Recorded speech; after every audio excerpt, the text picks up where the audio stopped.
Hello and welcome to Dad and Sons, the #1 Dad and Sons dealer of the tri-state area. We got the best pre-owned, lightly used Dad and Sons this side of I-95. I'm George. I'm a guy who makes long videos on YouTube about the state of video games. Who are you guys? Visual, Matt. I'm Liam. Oh. And we're recording from the lovely Maryland Hotel thing. I don't want to specify exactly which hotel because there's crazy people on the internet. But I'm recording this from MagFest, which is kind of sort of just barely started. I can't comment much on what sort of cool games and events we're running there. I saw a Mega Man marathon. I was kind of interesting. My good friend Duke played through the Game Gear version of Mega Man 1, which was outsourced to this UK studio called US Gold. Very misleading name. Very poor quality product. When you play it in an emulator, you can see how much overscan issue is going on and how closely they zoom in that camera to make work with what they need to load in off the side of Mega Man's visibility. The color palette is like all wrong for fan favorite beloved characters such as Brightman. Anyways, on the way here, me and my good friend Kyle listened to half of the new Jason Schreier audiobook. This is going to be my big small talk topic for the week. I might go on about this for a while. Say what you will about Jason Schreier. I know there's conflicting opinions about him, but I think that he does perfectly fine work most of the time. And this book is pretty darn good. It's like, it's game journalism. It's totally fine. He traveled around the world, interviewed the people who made some of the most popular games of the past 2 years. Witcher 3's on the list, Stardew Valley's on the list, and also some kind of middling AAA stumbling giants like Destiny. Halo Wars is in there too. And the behind-the-scenes chapters on the development of all these things is not flattering. The book itself is called Blood, Sweat, and Pixels. And it's intended, I think, based on the other articles Jason Schreier has been writing lately and the kind of cause he's taking up against crunch time, I'm pretty sure it's supposed to be unflattering takes on unflattering business practices in the industry, but it's read by this narrator who I can't tell if he knows that this book's... Does he know if the book's for normal people or not? There are these paragraphs where he explains basic stuff like what an MMO is and what a Steam is in the middle of going through like design document particulars of how the engine, the Frostbite engine couldn't do checkpoint autosaves in Dragon Age Inquisition until years in development. He's the voice of Noctis from Final Fantasy 15. Jason Schreier? No, the narrator of the audiobook, Ray Chase. Oh! Wow. Yeah. That's funny, because in this book he sounds like an old man with a mustache, but in that game he's like a young, pretty boy, Bishujo. He's a voice actor. I imagine he can do multiple voices. In this audiobook, he sounds like a patronizing dad telling a story about a successful business to a son whose own business is not doing so hot. He's like, well, son... What this guy who made Stardew Valley did was lock himself in a room for 5 years and be financially supported by his girlfriend and drive himself nuts from this kind of introverted, obsessive desire to make the game perfect, and now he's able to buy health insurance. Why can't you? He has $12 million, son. And it's like he's phrasing these stories, which are actually, they sound really sad to live through while it's happening, even though the outcome is like a great amount of financial success. The narrator is explaining these stories as if they're perfectly peachy clean, rags to riches, capitalism success, when Schreier's writing frames them as more pyrific victories that are kind of outlining what's wrong with the way we make games and the way we understand the process of making games, while also simultaneously making really darn good video games. You get a feel for just how much sacrifice is required for a massive amount of success. There's not a whole lot of stories of just people making an average middle class wage and getting by. It seems like these developers are either struggling with tanking or really, really making a huge splash. Of course, there won't be much middle grounds in this book covering games that just kind of release, satisfy people, and move on, unless you read the chapter on Halo Wars, in which he goes into detail about how there was an original IP that the team at Ensemble had planned called Phoenix, where they wanted to crack the code of putting a big RTS on consoles first before Halo Wars, but Microsoft, the publisher, insisted that they do a Halo game that Bungie had, like, no say in the decision of. They had calls and conferences where they would go to the Bungie offices, and the Bungie staff would just, like, smirk and shrug their shoulders and give them a hard hard time over ruining their precious IP. And then there's another chapter on Destiny, where you get a look at the Bungie developers who are sick and tired of making Halo games and want to break out and do their own IP. But when they finally do get a chance to break out and make their own IP because of the specialization that the team had developed, like they had a guy who was really good at first-person animations, no guys yet really good at third-person animations, so they end up making a sci-fi space first-person shooter again. And this time they're doing it under a $600 million 10-year trilogy contract with Activision that almost sounds more creatively stifling than their days with Microsoft making Halo. And recurring problems in this book keep showing up. Granted, we are only through the first half, but I'm noticing that publishers want sequels. They want sequels really fast, and developers want really ambitious big games. And I didn't know that this would be as prevalent a line of reasoning as Jason Schreier makes it sound. It seems like when these developers make a good game that gets good reviews and sells good amounts of copies, the developers want the next game to be the biggest and grandest and boldest thing ever, which is the process that ended up like bloating and stifling the creative vision behind his two examples with Destiny and also Uncharted 4. Like, Uncharted 4 was surprising too. Naughty Dog still, according to Schreier, embraces crunch. They have like 4 top-notch, AAA, top-of-the-line, industry gold standard games behind them in this series, and they still, in this chapter at least, give off the vibe that they don't know what they're doing still and slap them together in the last few months before launch, which sounds miserable to work just to through. chime in on that part there, from my experience working at a big AAA studio, it seems like that's pretty much all AAA studios, no matter how long they've been in business, no matter how big the game is. I think that I haven't read the book yet, and I've spoken to Jason. I'd spoken to Jason about the book before it had been finished and it was coming out. We'd spoke after he'd appeared on Final Games, and he'd wanted to talk to me about my experiences with crunch and stuff like that. None of which had made it into the book. And I was a little unsure about what I should say and what I shouldn't say. But the one thing that I've come to learn about crunch, I don't know whether it's video game in general, because especially having moved to Japan, where companies just make their employees work a almost simulation of crunch every single week of their lives anyway, because that's the Japanese work ethic. So it's not just the video game industry specifically, but there does seem to be this weird acceptance for crunch in the video game industry through all AAA studios that I can think of. You know, talking about Naughty Dog there, coming from Rockstar and stuff like that. I don't know whether it's the way video games are just made, because they get wildly out of scope, wildly out of hand. They go way over budget all the time. They cost hundreds of millions of dollars to make. And they're just these huge projects that are full of so many people that no one ever manages them correctly. So crunch just happens.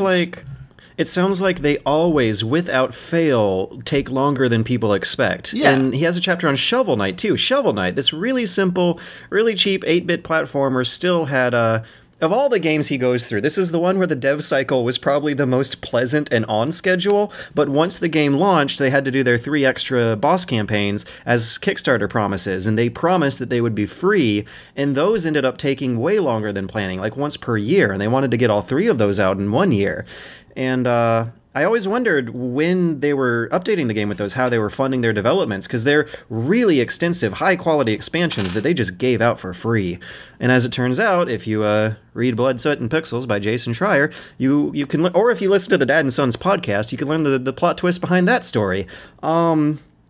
That's when they started porting the game over to Nintendo consoles, and they got an amiibo out. They were able to make money through Nintendo port sales and through merchandising from the amiibo to fund the development of extra campaigns. And the way they got the amiibo, that was also a fun secret that's blown wide open now. Guy at Yacht Club just straight up emailed Nintendo every single month asking, can we have an amiibo, until Nintendo finally said yes after like a year and a half of that.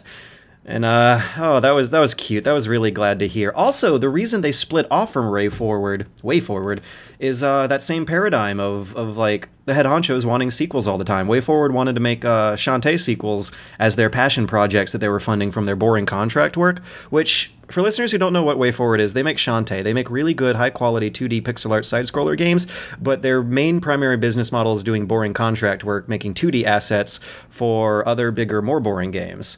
And even in a studio like that keeps their projects small, that doesn't go over budget or over scope, they still face that sequel pressure. The head honchos at WayForward just wanted to spend their time with their passion projects doing Shantae. There was a group of like 5 to 7 employees who wanted to do a new IP, and they couldn't really get it done unless they left the studio. And their relationship with WayForward is still very amicable. They shared a lot of resources when making Shovel Knight, but I'm still surprised at how consistent of a theme that is. Even in the small studios, they want sequels, and they want sequels fast. I know quite a few people who work at WayForward specifically, and from what I know personally about the way they work is obviously this is one of those coming down to what survives in the games industry and what is really difficult to make. Obviously, you see all the time with EA, we get the once-a-year story where a studio EA bought maybe 5 or 6 years ago is closing down because of certain reasons or financial things.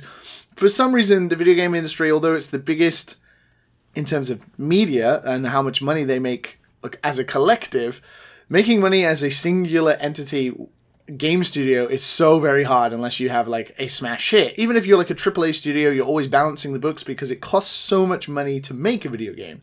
So with a studio like WayForward that isn't that big, they have to take on this contract work to survive, which is just like a means to an end. And then sometimes with a successful project or a successful collaboration, they get a chance to make stuff. And I know personally developers who work at WayForward who are always working on brand new prototypes for stuff.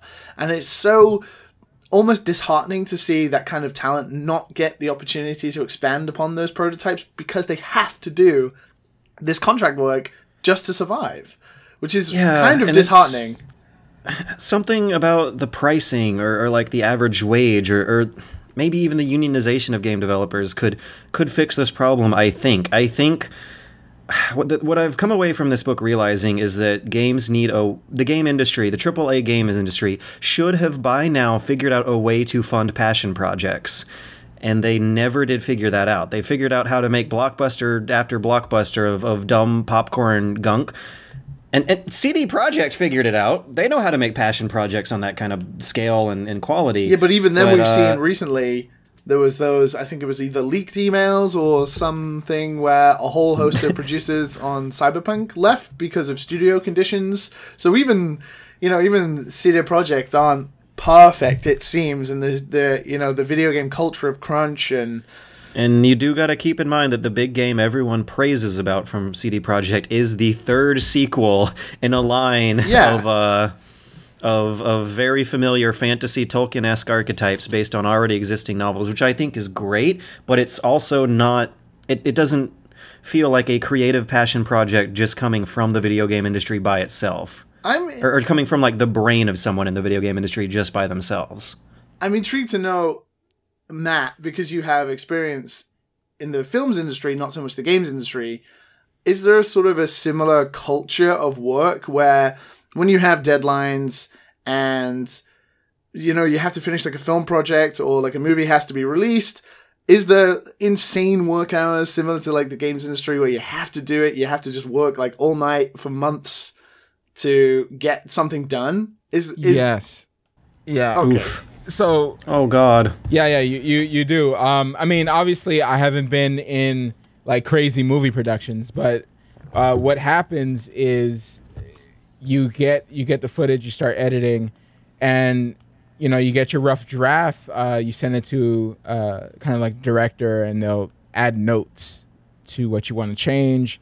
They might go a different direction. Whatever it is, you have to finish that project regardless, And it all depends. If you're doing freelance, on the other hand, and you're not working for a company, then that's a little bit different. They tell you what you want. You send like kind of a rough draft really early on during the week before the deadline. They send it back to you saying, oh, this is good, maybe change this. And you have it done for them without having to do like overnight stuff.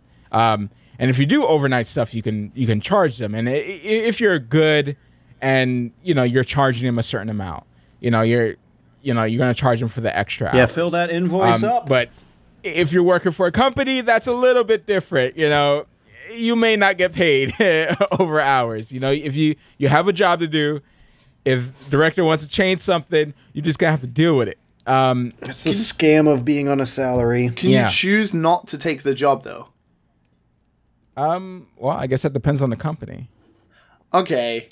Yeah, because obviously in the games industry, if you work for like a AAA studio, that's like, as George says, the curse of having a salary. That's your job, so you just have to fucking do it. Yeah, because you're making the game. Yeah, the company, you're making the game when we are taking jobs from other people. It's not like that. Our group is making a movie, because if that's the case, then that's something totally different. If like, for instance, like a group of people are doing a YouTube channel, that's going to be totally different from a freelance studio going out there and getting jobs from professionals, from like big name companies. I saw a lot of YouTube in the chapter about Stardew Valley. The guy who made that really dedicated himself to it for 5 years, locking himself in a room, killing his social life away. He briefly worked as a usher in a movie theater part-time just to get out of the house, which I identified with. That was my shitty high school job. And when he finally launched the game and everyone loved it and everyone found a whole lot of success in it, he all of a sudden just kind of blanked, like got hit by this imposter syndrome that had him hibernate for 2 months, where after he did the media junket of interviews after the game, he had to start thinking about what he was doing next, and he just kind of blanked for months. And I weirdly feel like a lot of that happened to me after the Patreon. I felt myself getting hit with like a kind of hibernation period where I just wanted to veg out for a while, even though it didn't feel good doing it. I felt like I was wasting a lot of time, even though I was logging a lot of time into working. And it was relieving in a weird way to like hear another person go through this process. And I see a lot of mirror images with other industries in general with these stories that he goes through of making games. It's if you're doing it by yourself, it's a passion project where you're going to overwork yourself and not have a good way to explain yourself to other people doing it. If you're working on a big project for a company, you are going to get overworked by the company. You're at least going to have an easy way of explaining yourself, but you're going to get burnt out and you're going to want to quit actually, afterwards. That's kind of not the case. What was like one of the hardest things working on crunch on like GTA 5 was you're not really allowed to tell anyone what you're doing. You can at least say I clocked in for 12 hours today at my job that gives me a salary. Like, when you're self-employed working on your own project true. And you do a 12-hour day and come away without much productivity, you have no easy way to explain yourself to your like family and your spouse waiting on you to get out. Yeah, but they can see at least the sort of visual element of what's happening. I mean, there's no promise of monetary guarantee in that kind of situation, but in terms of like the progress you're making is different. Whereas having a girlfriend and friends and stuff at the time of when we were, making GTA 5 and the amount of times that got pushed back, and then, we went from making a PlayStation 3 and an Xbox 360 port to a PlayStation 4 and an Xbox One port and then a PC port. The amount of times you have to sort of go like, oh, okay, we're going to work 6 months really hard. And then you're like, okay, after the 6 months, it'll be okay. Everything will slow down. I promise we will go out on like dinner dates. We'll go actually watch a film in the cinema. And then you get to that end of that 6 months and you're like, I can't tell you why, but it's going to be another 6 months. I'm really sorry. And then it's this constant revolving system of you just keep missing everything and you have no progress to show. You can't tell them exactly why because you're NDA. You can't say even usually to your like families and stuff. I learned another fun term from this book too. Not only are the NDA clauses prevalent in the video game industry, if not most creative industries, entertainment, but so are non-disparagement clauses, which means you can't disparage your employer, which means you can't criticize your employer, you can't say mean things about your employer. Which is why journalists have a really hard time getting good scoops. The games industry Schreier is able to do it. Yeah. the games I, industry is more so often difficult than not, about am stuff not like able that. to. It's funny because, like, when you talk in inner circles, there is obviously people just vent so hard about the politics or the work culture of the company that they work at.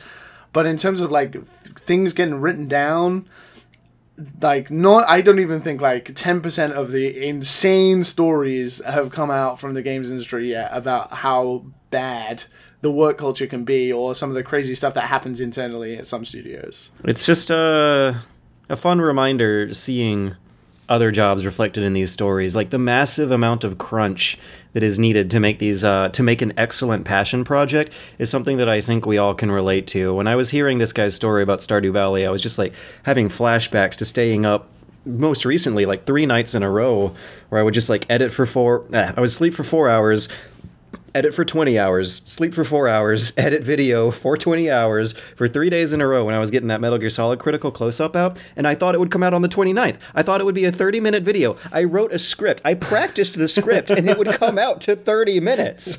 And I don't even know how it happened, but it came out to 47 minutes, and the editing took 3 days longer than I thought it would. Yep. And we head over to Matt Visual to tell you where you went wrong.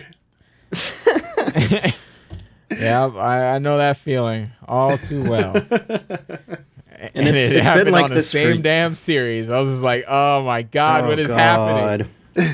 Yo, we shot footage that turned out bad, and we had to go back and do it all again, and it was 9 hours long. Oh my God. But yeah, like, for the past few years working on this channel, like every other week I pull these all-nighters, and this book has like helped me come to the realization that I crunch even here. Yeah. And crunch has become part of my work culture too. I can't escape. I absolutely get it, because even myself, doing podcasts, due to the way the time zones work in the world, and usually having to record with people from all various different aspects of the world, I'm usually recording podcasts until 3 a.m., 4 a.m., and before that, I will have worked a whole day, and then I will have gone to a cafe, and I will have worked on some game development stuff. It's just like, I need some sort of balance, but I never give it to myself, and I can totally see where these creators are just like, I'm just gonna work on this for 15 hours today, then 15 hours tomorrow. What I saw that did it is another parallel with Stardew Valley. This guy thought he had the game close to completion for about 2 years. Like, for 2 years, he just thought it was 90% complete without even knowing he had 2 years left. And I noticed that when I was editing the Critical Close-Up, one of the things that made it take so much longer than I was expecting to was I was actually rewriting a lot of that script as I was editing it. Like, I would see a line that just wasn't good enough for me, it wasn't clear enough for me, it wasn't elegant enough for me, and I'd want to rewrite it, re-record that particular line, master the audio so it sounds okay, usually better than it does on the podcast, and and slide it back in, and before you know it, the final stretch of finishing up the editing on the video becomes 2 extra days of re-editing and rewriting the whole video. And with Stardew Valley, he redid all the portrait art something like 14 times. It's like insane the amount of time he spent polishing that thing, and it really was just like 2 years of just polishing it, and that shows. It obviously paid off, but the sacrifices you got to make to get that level of quality they're astounding sacrifices. One thing that haunted me about his story is that he would tell people in his family that the game would be releasing soon. 5 years before it would come out, he'd be like, "Yep, I'm just going to be working on it for 3 more months, then we're going to launch," and then a year into development, he was like, yep, it's just going to be 6 more months. And then 2 years in development, he was like, I got 1 more year. And finally, after eventually 5 years, 2 weeks before launch, he makes the release trailer and actually finally announces the release date on Steam. Now that it's been 5 years, 2 of which were more or less spent polishing the thing. And that's really admirable. That shows that there's just like so much passion that just wouldn't stop this guy. But the system is rigged in a way where you really have to like kill yourself I think it really depends getting enough time to make a good product. It depends on who you are, and it depends on what's available to you as well. I can't remember the name of the studio. I think it's like Clie or something like that. The guys who make Don't Starve and Mark of the Ninja. Yeah. Because they have I don't know how to say it either. I don't remember the name, but they have a very like strict no crunch rule in the company. I don't know whether that's changed since How tolerant are they of delays? Well, I don't know, because their games are obviously not massive, but they are successful. Like Don't Starve is incredibly successful. I think Mark of the Ninja did very well. They also made, I think, Invisible Incorporate, that like sort of Invisible Ink. The pun title. It didn't make sense until I said it out loud. Yeah, exactly. And that was this sort of XCOM sort of stealth spy game, and they've all been relatively successful, I think, in terms of a middle A studio kind of thing. Maybe they have it figured out. But yeah, I think because they also have like not that many employees, which seems to be important, actually. But I think their boss has experience at AAA studios where crunch has been effective on his life, and then his whole philosophy is that there's no insane hours, there's no like huge things, and they sort of work within their means to find their deadlines, which I think is exactly what is missing from most AAA studios, because there are so many people in charge, there are so many producers, there are so many, either co-directors and executive producers, that it just gets cross-wired all the time, that no one can really plan. Like, no one can actually look at like how many people they have, how many outsources they have, how long each thing is going to take, and then plan accordingly. Of course, it changes all the time. But when you maybe have a smaller studio like they are, and when they look at projects like, okay, we have a project like Mark of the Ninja, it's going to be like a linear story, we need to make this many levels, we need to get this many art resources and that kind of thing. They're like, okay, so we're looking at this sort of maybe 2 to 3 year development cycle. How are we going to do that, like, in the budget? Maybe it's a bit more easy to plan that kind of thing, but I don't know if it's that easy. It definitely depends on who you are. It can't be. It definitely depends on who you are, what your own personal philosophy is. If you're like the boss of a studio and your philosophy is to work really hard, I guess that's going to just filter down to everyone who works at your studio.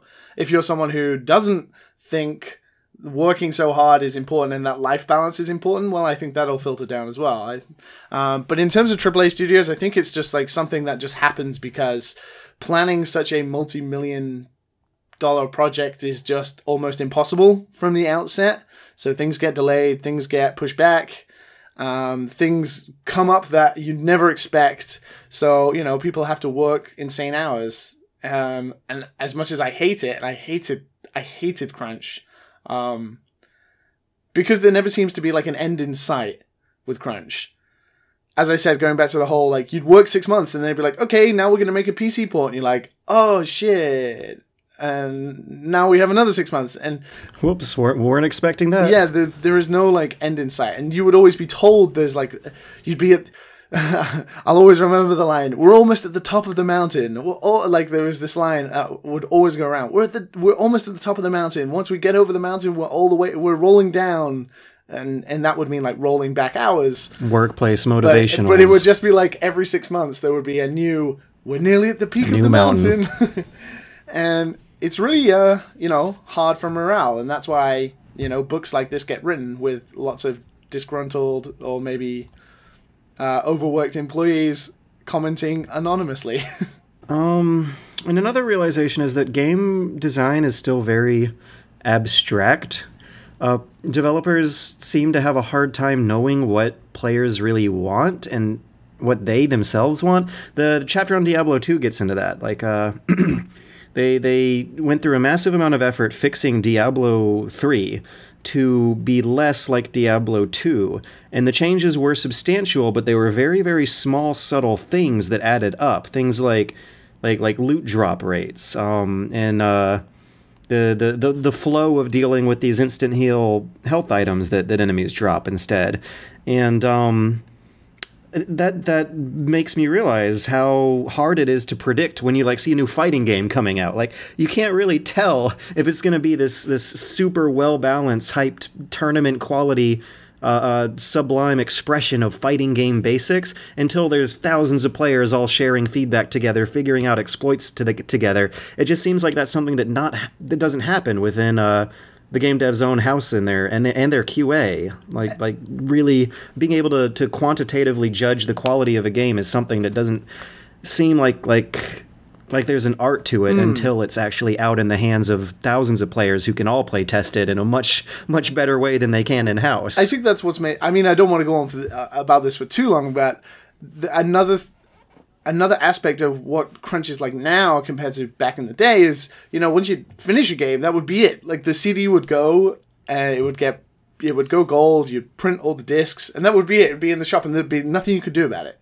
You'd then start and now you can fix bad games on a project. Well, that's the thing, is you'd work all the way up to release day, and I remember working on release day and not even getting to celebrate that we'd launched the game because we're working on the day one patch or we're working on the next batch of DLC. God damn it. And especially with games like GTA, where they had GTA Online, and I predominantly worked in the multiplayer aspect of that game, my story with GTA 5 went on for 3 more years after it launched. Like, it just never ended because it was this online game that needed to be patched all the time. It was having DLC done all the time. So it's does even it turn harder into now a because job after that? Like, yeah, it does. Is making games as amazing as it sounds after just sitting there for so long, and doing the same things and patching stuff over and over again? I think, personally, considering I make my own games now, and have fun doing that, I don't think that making games is a problem. I think it's the different ways in which games are made. Like, working at a AAA studio is definitely like that. It's a job. And especially if you're in a sort of lower position, like an analyst or like a QA tester or something like that, your job is repetitive. Your job is the same every day, and you're looking at the same project for like 6 years. That's hard. But then when you're working on your own stuff and you get to be creative and you get to sort of dictate your work hours, even if your work hours are like 20 hours a day, well, that's your choice. And oh my god. Oh my god, that's me. Ah! But at least in some aspect, like when you finish the Metal Gear Solid 4 critical close-up, it's like, it's like a release. Do you reflect and like, it's done. That was a great and then challenge. You look at it like, oh my god, why did I say that? Oh, there's no, I polished it up real good. I feel proud of it. I just wonder in the back of my mind how much better I would have felt if I actually dropped it on the 29th on that Patreon deadline from 4 months ago. That's something I was beating myself up about constantly when I was making it. By the by, like, no one... It's fine. No one will remember that in hindsight, but the one thing about a YouTube video in comparison to like a video game is obviously once it's up, you're not going to take it down to re-edit it and patch it. You can't patch YouTube videos. Fun fact, you can patch SoundCloud files. So if this podcast has a podcast breaking glitch, for example, I could release a one day patch for that. Well, me and Matt, the head honchos, just chill back and George crunches on our podcast. That's fine with me. I'm in a convention. Matt, you cool with that? Isn't there a secret editor now? Is there like a secret editor? No, there's no secret editor. I did finally hire some help for the critical close-up, though, and their name is next to mine in the intro. Ooh, a minion. They were good people. A minion. Minion, editing music here. Yeah, exactly. That's what that is. So, what else we got? As soon as that happens. It's been... Put them to work. It's been 2.5 weeks since we podcasted, because we were away for holidays. It's 2018 now. We got a whole new year ahead of us. I'm sure we have some stories to tell. Liam, you got anything? The fan question. Oh, yeah. So, well, first, Akiyome. Happy New Year from Japan, everyone. That's what they say? And, yeah, so basically, I have been doing nothing for the past 2 weeks. I went to Kyoto for a few days to chill with some friends. Spent some wonderful time walking around beautiful Kyoto, Japan. Oh, wait, I have a question. Go on. It was a lot of fun. We hung out. We took a friend of mine. I'm not going to talk about it for too long, but a friend of mine was looking for a Switch, and if anyone knows, finding a Switch in Japan is nigh on impossible unless you want to pay like $500 in like a second-hand store or something like that. So he was determined, and I was telling him, look, dude, You're in Kyoto. There are no small game shops. You're not going to find one. You won't find a Switch. We went to Big Camera. We went to Yodobashi Camera. We went to Gale. We went to every store that potentially could be selling one. And he was like, no, I'm going to find it. I'm going to find it. And we went to the Pokemon Center on the off chance. Like the Pokemon Center. Yeah. And in, I think it was Osaka. We went to the Pokemon Center in Osaka. And we were walking around. And he just comes up to me and he has a bag. And he's like, hey, I got a Switch. I was like, what? Where the fuck did you find a Switch? And he's like, the Pokemon Center has one. Why would the Pokemon Center have a Nintendo Switch? Like, Pokemon is even fully owned by Nintendo, and they don't really sell games here. They just sell plushies of Pokemon. But no, he had, like, a Switch. And I was like... It's the last place you would have looked, right? It's literally the last place. And, like, you can only find it because, like, in Japan, instead of, like, game boxes, usually on the wall, sometimes they have, like, little tickets. And they're hard to notice. So he found, like, the ticket that was, like, the Switch. And he was like, oh, I'm going to try it. And he went up to them and he asked, is this with the Switch? And they were like, yeah, we have, like, 3. Do you want one? And he's like, yeah. So he found a Nintendo Switch in the Pokemon Center. So there you go. There's a secret. If you're looking for a Switch in Japan, go to the Pokemon Center. No one seems to know that. What was it like a special, like, Detective Pikachu Daddy Levito version? Daddy Levito. That would be amazing. That would be amazing. Oh man, that'd be great. But it wasn't. I'm assuming. No, it was just the standard gray one. No, no fancy Danny DeVito stickers on it. Yeah. I got my Switch since the last podcast. Nice. The GameStops and Best Buys in my area were out. Target had a cabinet full of them. It seems like America, they're a lot easy to get hold of. Yeah, that's just like the big regular department store chain, and they're full of Switches. Oh, man. Well, so he got it, and we spent a few hours. I think there was like one day it snowed in Kyoto, so we really couldn't do anything. So we played ARMS pretty much all day in the hotel room, which was a lot of fun. That sounds comfy as fuck. It was awesome with alcohol. It was great. It was lovely. It was a good time. But anyway, after that, I did nothing but pretty much watch Dragon Ball Super. Really? The whole time. Which since I've been is home. relevant because a fan might want you to talk about so that. we have had a lot of emails. Thank you guys for your questions and stuff like that. We'll get into them a bit later, but we did have specifically one question which tied into sort of my topic this week. And it says, hello, Dad and Sons team. I liked hearing you talk about Star Wars. I wasn't going to ask this because I didn't think it would happen, but after the last episode, I think my chances are better. Can you guys talk about anime? I'm really lonely and all the anime podcasts are lame. So I have no outside voice to bounce my thoughts off inside of my head. And I really loved hearing George gush over your name in the Weebcast. Any topics I feel like it's important to point out a brief stretch of words in there. Can you guys talk about anime? I'm really lonely. Okay, go on. Yes, I'm really lonely and all the anime podcasts are lame. Sorry, anime podcast, that's not our words. But the email continues to read, any topics of any length regarding the wonderful world of silly Japanese cartoons would make me a real happy camper. Please and thank you, Doogly Jim. So Liam, you're in Japan, right? I am.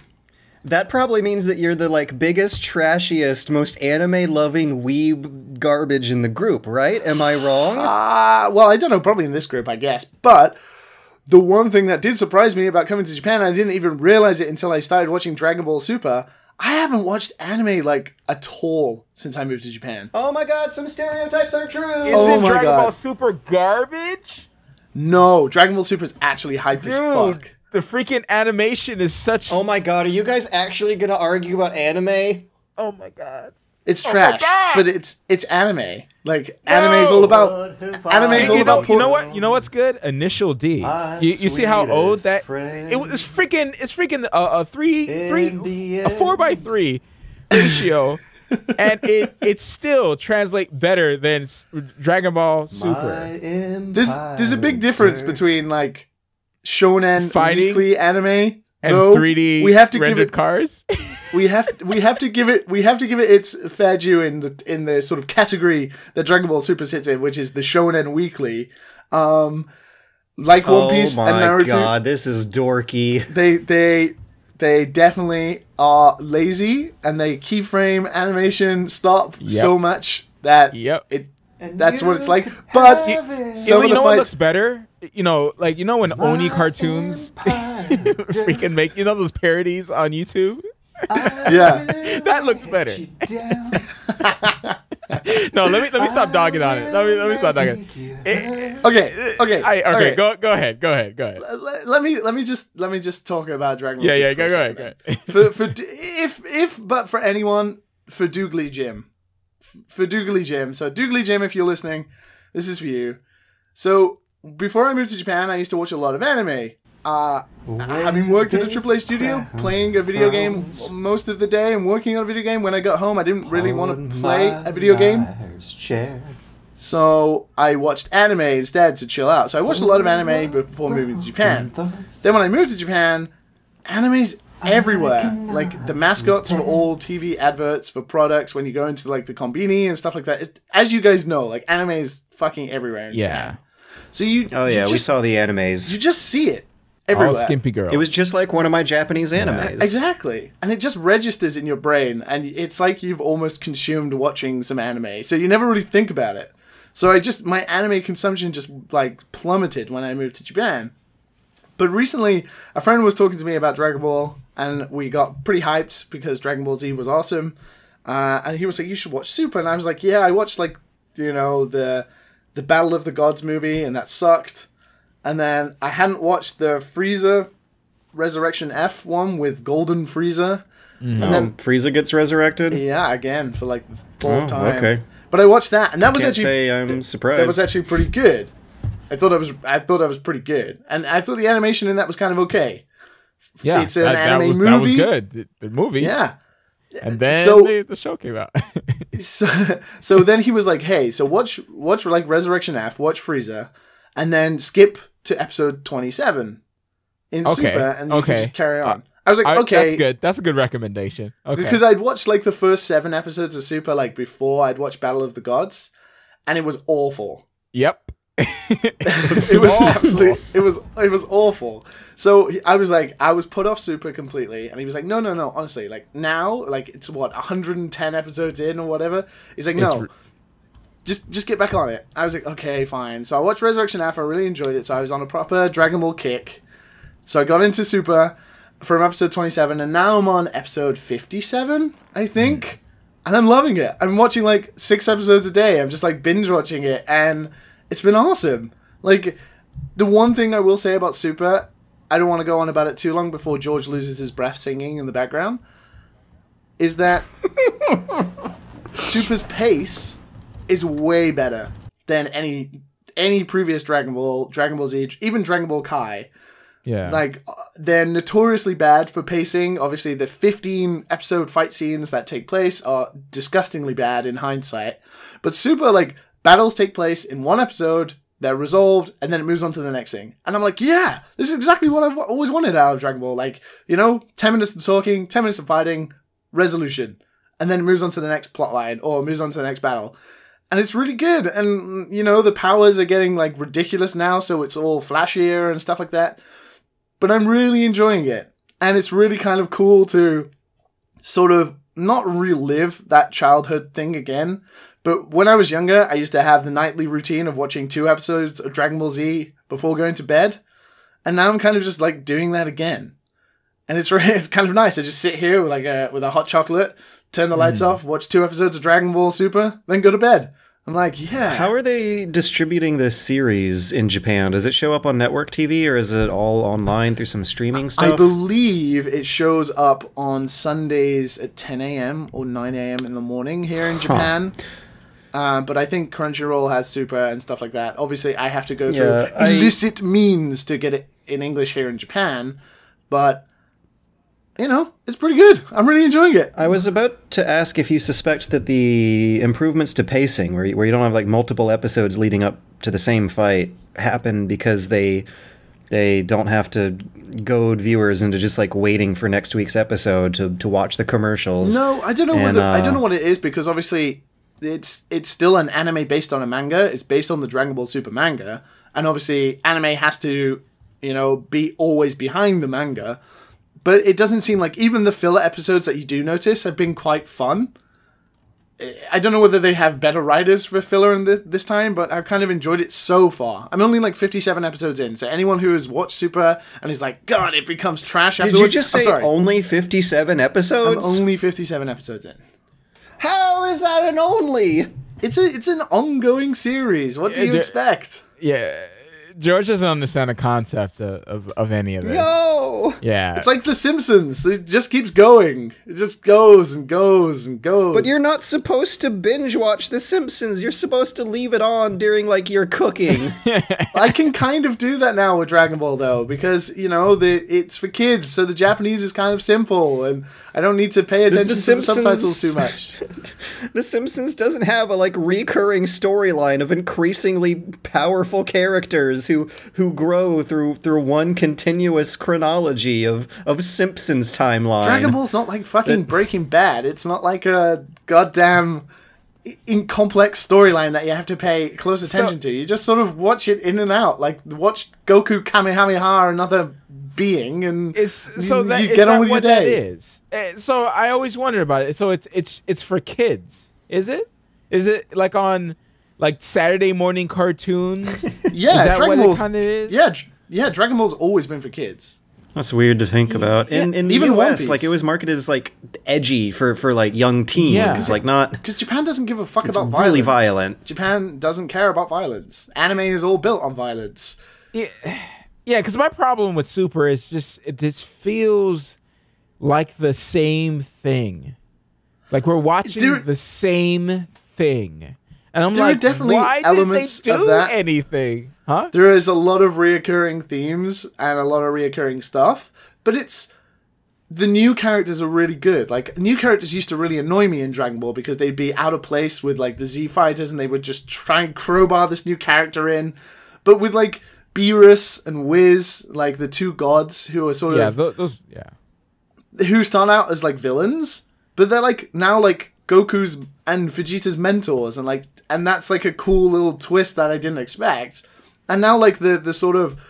I don't want to say the word banter, but the sort of banter between, like, Goku being an idiot and, like, Beerus being a god who can destroy anything and having very little patience is pretty good. It's pretty funny. And it plays off really well, and the pace is good, so I keep interested. Yeah, I've been told that it's really interesting seeing how they changed Goku for the English version. Like, in Japan, he's supposed to be both an idiot, but also the model Japanese dad, which is kind of an adorably bumbling idiot. Oh god, no, he's the worst dad in the world. Vegeta's the best dad.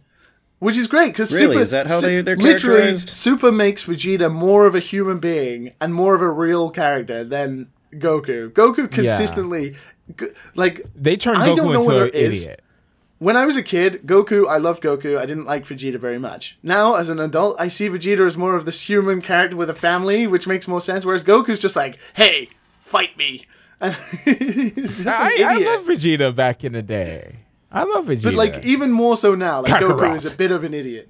Yeah, it's just great. He had a fun voice. Yeah. It was the best thing. We always like to make paper action figures and fight each other. I made paper master swords and master shields.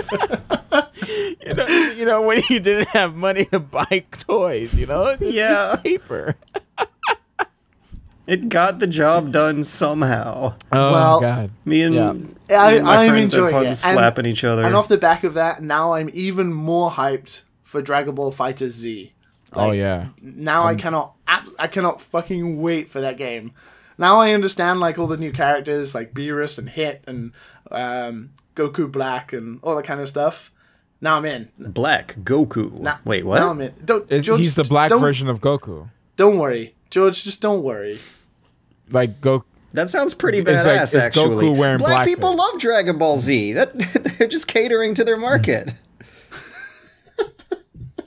Woo. I'm sorry, was that a controversial thing to say? Was that a negative, hurtful stereotype to bring up? Oh, boy. So we're going to take a quick break as he here writes at the down the podcast. As I write down the timestamp of the black joke. Asterix, when George was maybe kind of racist. Are you tired of taking your dog for a walk and picking up after their mess? Are you tired of using grocery bags or products that are heavy and not useful? It can get very messy when your pet goes in the house or on the sidewalk or even your neighbor's lawn. We have the answer for you. Introducing Poo Trap, an amazing new innovation that eliminates the need of picking up after your dog. Poo Trap is a unique new product that fits any size dog without any hassles, and your pets will love it too. It's easy to install on your dog and makes your walking experience fun. Walking your dog just got easier with a Poo Trap. No poops, no whoops. Poo Trap is available in 8 sizes and 3 colors. There are no substitutes. Poo Trap, the magic poop collector. Order yours today. Call 888-POO-TRAP. That's 888-766-8727. Call now or visit our website at www.pootrapusa.com. Order yours today. Hello and welcome back to Dad and Son's podcast. And I just want to say that there is an editorial right now that's actually not that bad of an editorial by Gita Jackson on Kotaku called Why Black Men Love Dragon Ball Z, in which she interviews black guys who think Dragon Ball Z is the hypest shit ever. What? I'm not alone in this. What? Why? You could have edited it out. You could have just got on with your life. But now you brought it back up. I have a point to stand by. Oh my God. Hold up, can you send that article? Because that's... Yeah, I'll paste it. I'll put it in the description, too. Oh. There we go. You're going a step further, aren't we? Oh, okay. Yeah. So, anyways, we, actually, since I'm at the convention and want to get back, and we have some good-ass shit to go through here, we're going to eschew news this week. Instead of talking about news topics that we might not be too hyped about, we're just gonna go through, the stuff that we can giggle about. This is gonna move good. So, Matt, do you have a story for us? Yeah. Sorry, let me click off that article. Black Goku. Speaking of black, Black Mirror. On this on this section of this week's section of Netflix No Chill, Black Mirror. I don't know if I like it. I was thinking the same thing. Yeah, I've seen a few that are really strong, but most of them seem kind of hit or miss. I've only seen 3, so I don't know yet.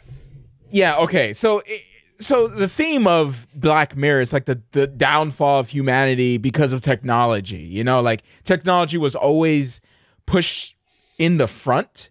And now the theme of this season is technology takes a backseat as the characters get pushed forward.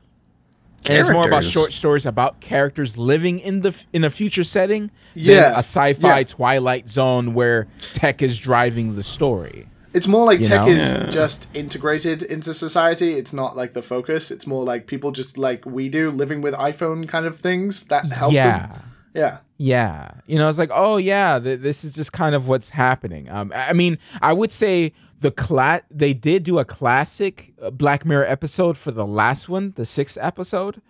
And I think that was I kind of like their usual stuff. I'm gonna be one of those guys and say I really like the twisted, make me feel like garbage.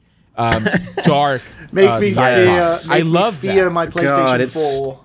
It's so good feeling like garbage when watching that show. Yeah, it's the best. I love it. It's oh my God, this show was made for me. It was. And it doesn't work when you don't feel like garbage. It's just kind of boring when it's going through tech issues that seem a little too far-fetched to relate to. Yeah. The first episode was probably one of the worst, I would say. No, I thought of this season or the whole series. Yeah, it was of this series or the whole a normie episode, like a CW episode. You know, where the characters have a great ending and it didn't make any sense. Is the first episode of Black Mirror the one where David Cameron fucks the pig? Yeah. No. I'm talking about season 4. Yeah, we're talking about. Yeah, I just wanted to clarify because I have not seen any of season 4. Oh, but the reason why is because I gave up watching through the whole thing because it was so hit or miss. There were 2 fucking fantastic episodes that I got introduced to the series with, so I gave it a shot, and the rest just kind of either petered on or off, or they didn't hit the same high notes that the 2 I was shown did. I feel the third series, if you haven't seen that, George, is pretty good. It's pretty damn good, actually. Oh, yeah? It's probably the best. Yeah. Is that the one Charlie Brooker wrote? Charlie Brooker wrote I all love of that them. guy. Oh, okay. Well, Yeah. I guess Charlie Brooker sometimes can't win them all. Yeah, One of England's finest sons, Charlie Brooker. Agreed. When I was like the youngin' on my way out of high school, I'd watch a lot of Charlie Brooker and be like, that's what I want to be when I grow up. I want to just complain about things. And lo and behold, you did. I'm living my Charlie Brooker dream. But thanks, Charlie Brooker. But anyway, back to the first episode. Yeah, I would say, like, you know, I like the 6th episode. 4 was pretty cool. If people are watching this stuff, I'm pretty sure some of our audience is watching this. For posterity, I've only watched like the a lot first of hit 3. And miss. Huh? Say again? For posterity, I've only watched the first 3 of the latest season, and I watched them all last night, so they're pretty fresh in my brain. Yeah. But okay. So like 3 is a good example of like it kind of taking the back seat, right? Like, yeah, and like that was more just a thriller than anything to do with technology. Like it had the memory thing, but the memory thing was kind of shoddy anyway, and the pizza van, which I'm super jealous about because imagine that being a real thing. I'm totally down with that. Wait, what does the pizza man do? It's a van that is automatic. It's basically a Tesla van that brings you pizza that you ordered. Yeah. Automatically. So what? That sounds like a positive. What problem of society does this pizza van cause? Well, can you imagine what an automatic driverless van accidentally does? Does it accidentally run over people or Yes, something? of course it does. What? Soda vans with real drivers in them. Yeah. Okay, I'm still not convinced. What's the deep seated? What is the black mirror that we are holding up to ourselves? Episode. It just came out. I know, but I doubt I'm ever gonna watch it. You should watch the first I might watch episode. season 3. I think you would enjoy the first episode, George. Really? Okay. You think you would enjoy the first episode? I think in terms of season Is like this the pizza van episode? it gives you a sense of intense. I don't know how to describe it. Like being gamers, like the Us gamers, huh? the sort of people you maybe come across online sometimes. Oh, Like imagine if they had like no. abusive godlike powers in a game that you were trapped in. Oh no! I feel like going back to anime, but if you've ever watched the first season of Sword Art Online, it's basically that, but like a Star Trek version with a god in it. And Wait, do League of Legends players transcend the veil and become real? wait. We're missing the episode that he absolutely has to watch. You need to watch season 3, episode 2, playtest. yeah, I was just told that season 3 was good. yeah, you have to watch need playtest. to watch that, but Yeah. like you need to. Why? Because it's heavily inspired by Kojima. And VR. Wait, whoa, really? Yes, Holy crap! Okay, I gotta see it now. I guess. and other stuff, of course, like Japanese games in general. I would say, but Inspired by Kojima. For anyone who doesn't know anyway, like a lot of Black Mirror episodes are centered around video game-esque themes because Charlie Brooker used to write about video games before he did any like TV stuff. So a lot of the He got his influence start comes in like from video games. PC Gamer UK, right? Yeah. He used to write with like Gary Whitta, who, wrote the script for like Rogue One and the Book of Eli and stuff like that. So those guys went on to do some pretty fantastic things out of video game writing. But a lot of it can be like video game centric, and Playtest, which is the second episode of season 3, even has like fake Edge and Games TM magazines in it as well. So it's like pretty on the nose about video games. yeah. And it's written by people who are gonna know video games. Yeah, absolutely. And I think Okay, I gotta see it. season 4's episode 1 isn't so much about a video game, but it's about like someone having their own game and being able to mod it, and then the kind of things that they would do in that game where basically there's no consequence and they can be exactly who they want to be online, kind of thing. as Matt says, it's more about the character than it is the technology and about the people involved. Yeah, I was about to say, like, if what's the societal gimmick? I mean, that's kind of how online games are structured anyway, so Well, it's hard for me to imagine the scary negative Twilight Zone effect that would spawn from just having a game where a player's allowed to be an asshole. Well, imagine you were trapped trust in me, the game. it gets pretty dark. Now that I'm thinking about it, it does get pretty dark. It gets really dark. And just thinking about like what a guy who had the ability to do that would do with that power. Oh my god, I have no idea what you guys are talking about. Okay, yeah, all right, yeah. Just watch it. So there it is. Watch it. I would say go. Yeah, what? No, go ahead. Yeah, go ahead. I was gonna watch or segue. not watch Black Mirror season 4. And if you don't want to watch that, I would say Initial D is quite great. I started watching that, and it's fantastic. That's the reason why I mentioned it. It's fantastic. Just it's a Initial smart D show. in general. Huh? Say again. Just Initial D in general. Yeah, just Initial D. I thought it was like multiple series. You had to pick one, and they transcend through several decades of varieties of Initial D. Yeah, it's not on Netflix, but it's on Hulu. If you have that, if you went over to the Hulu side, I don't know why would you go to the Hulu side, because Netflix is clearly better For Initial D. But You gotta get that Initial D. Okay, it's clearly better, Liam. I imagine it is, but I've actually never watched Initial D. Oh no, I meant the Hulu thing, because you said right. Netflix. You said Netflix sucked last time, so I was just making I said sure. Netflix Japan sucks. Oh, they But then take again, off shows over there? Hola, shoot, 3-point, whatever, acronym, whatever thing makes a goal. Someone on Twitter hit me up saying they got addicted to Terrace House. So, you know, I win. good. Yeah. I win. I'm gonna Maybe watch someone that will this get week. addicted to Initial D. I'll be short with this. I played something called The Surge. Have you guys heard of it? Yeah, sci-fi Dark Souls. So, God, I hate when everyone attaches Dark Souls to everything, but it's basically sci-fi Dark Souls but it stands on its own 2 feet, though, I would say. So when you fight, you do have different weapons that have different combos that you can do with them, light and heavy, and a different mix of them, kind of like Bayonetta. You will be doing different combos, and that happens for each weapon. There's not a big variety of weapons and armor that you get spread out during the game like Dark Souls would be. It's more of like a linear kind of upgrade system. It kind of gets boring in that way, but it's okay if, you know, all you want to do is kind of fight people. So the fighting is actually quite interesting. You have to target certain body parts. If one is armored, it would do less damage. If one is not armored, it would do more damage to the target. And also, if you target a piece of the head, the arms, the legs, you can actually get a prompt to cut it off. And when you cut it off, you can use that to upgrade your armor. So if you cut off the leg, you can upgrade the legs. If you cut off the head, you upgrade the head.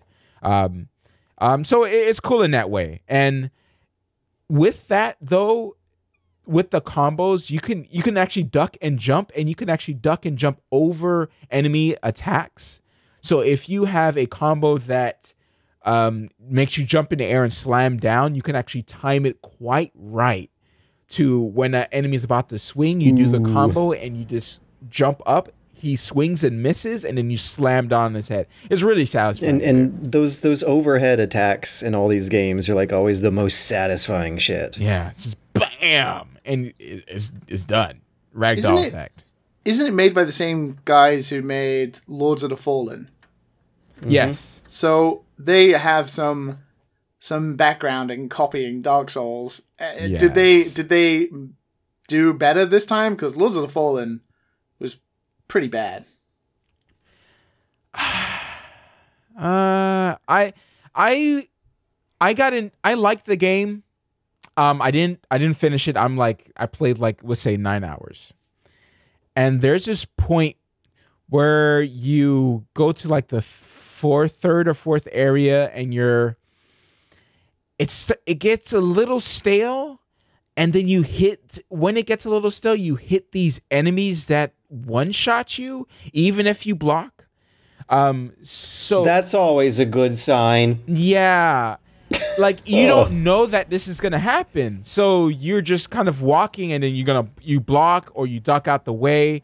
And then all of a sudden because it's quick. You see them back up, and then all of a sudden, boom, they just come right after you real quick. And if you don't dodge out the way, you're dead. That's pretty much it.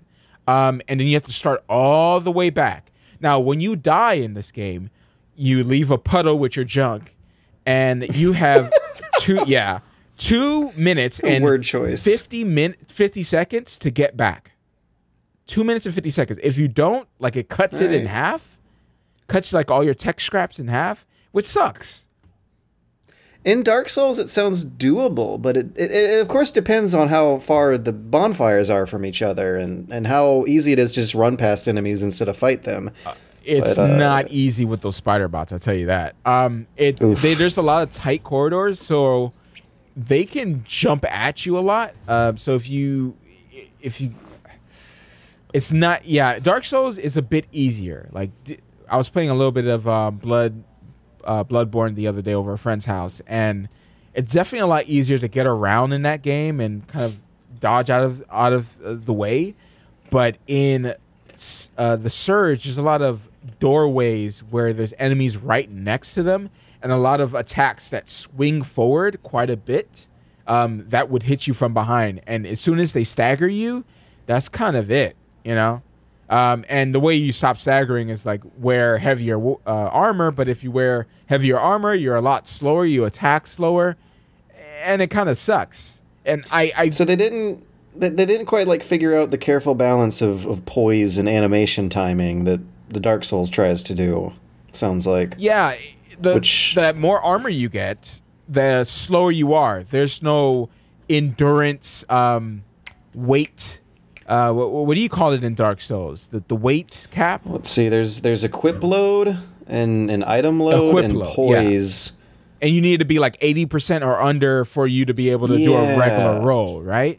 Yeah, otherwise you do the crappy fat roll. Yeah, I enjoy that system more than what this is, where basically you want light armor because you attack faster. You obviously do, and if you know how to dodge, you get through most enemies okay. If you're not careful, you don't, but you get used to it. But then you hit certain areas where you're getting groups of twos, and especially like with the spider bots, learning that straight from the beginning is like tough, because you're gonna keep dying and you have to reset, fight all the enemies, go all the way back to that same place, and you're trying to get your scraps because you know you're gonna be wasting your time, and you don't like I don't like wasting my time in games, and I feel like it started to waste my time during this phase after like learning the spider bots. And basically what you have to do is keep close to them. They're gonna do an attack that you can block, and when you block, you can kind of do like a thrust attack, and you'll do like a lot more damage than like the little tiny damage that you usually do to them when you're just like slapping their legs. You know, like, oh, they kind of laugh at you with that.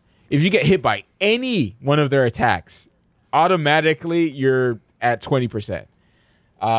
If you're on light armor, that is. Yeah, but it's, got to be hard because Dark Souls markets itself as being hard. Yeah, it's pretty unforgiving, and I would say that being annoying and being able to fall inside of buildings and dying is annoying. So if you're running, like for instance, you're running around enemies, you may fall off like the walkway and die and lose all your tech scraps. There's a way for you to fall inside of a building. Why? To be hard, like Dark Souls, right? But it's dark, game. And it's not like it's light inside the buildings. It's dark inside the buildings, and you can fall and die. No. No. Just no. No. Little things like that is what kind of makes the game a little bit annoying at that point. And I feel like a lot of people would quit around that area. And it would suck because I feel like there's a lot of cool stuff in the game. It is a fun game. I don't know if I'll be going back to it. I passed the spider bots, and after you pass them, it doesn't feel satisfying. It doesn't feel satisfying because you have to. No matter what, you're not going to be more powerful than them. You know? So you always wear light armor, so you're always going to get one hit if you aggro them while you're blocking another guy. You can't fight two at the same time or you will die. You don't recommend the Surge, correct? I want to sorry, I wouldn't recommend it. If you want to feel pain and then brag about it, yeah, go ahead and try the Surge. But some people like that. I like to spend my time playing games I kind of want to play. So yeah. Speaking of wanting to hurt oneself. Yes. And also playing video games, I have a series of questions for you two that should be very, very fun to answer and fill up some good minutes here. Okay, so we're segueing into the questions now.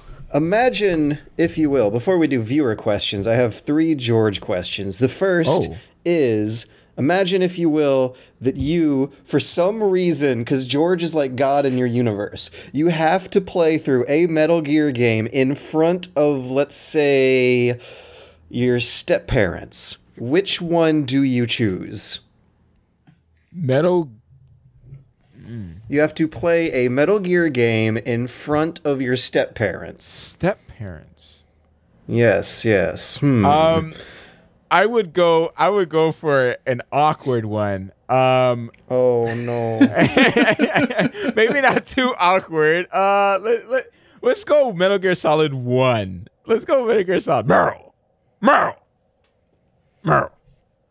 Let's go. Okay. Let's go with that. I really want to do 2. Explain your reasoning. At least they will be able to understand the story. This is going by keeping their interest throughout their throughout their stay with me, and not boring them to hell. I feel like Metal Gear Solid 1 would be able to keep their interest a bit more than, for instance, something ridiculous as Metal Gear Solid 2, where Ray, I would have to kind of explain why the blonde kid is getting his nuts grabbed. I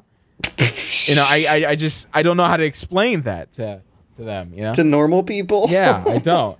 I mean, sure, the crotch shots and all that, you're kind of used to that with everything you watch these days. Sex sells, so it'll be okay. But the grabbing and all that, I don't know. I definitely won't play Metal Gear Solid 4.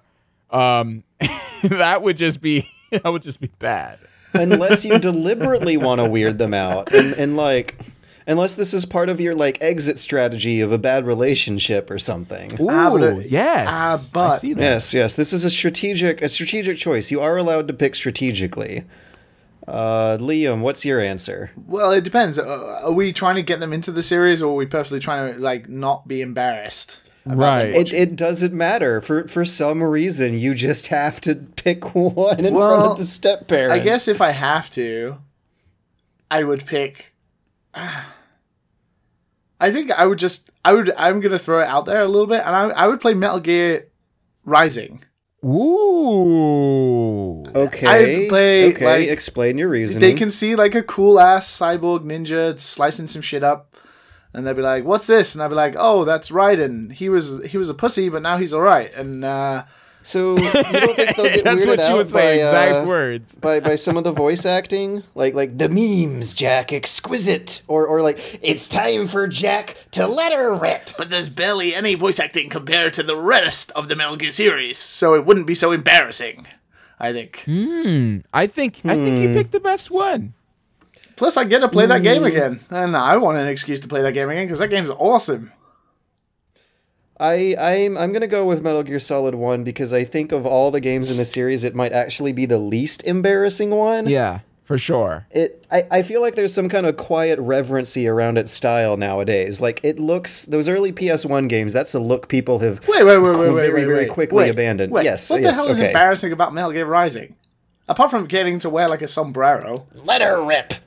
But that's just like speech. No Remember one, the like, no one pays attention to that. Go ninja, go. There's reasons to be embarrassed about Metal Gear Rising. Remember, I don't know. I don't think I'd be embarrassed by the final boss fight. I'd gladly play that in front of the step parents. I think George would like try to put it on hard to try to like, oh look. I would put it on hard, the hardest difficulty, and then he will just keep losing. I swear, I got it. No, but also, when you fight against Armstrong, he'll be like, "Make America great again," and then your step parents will be like, "Oh, look, they made a game about Trump," and I'll be like, "Haha, no.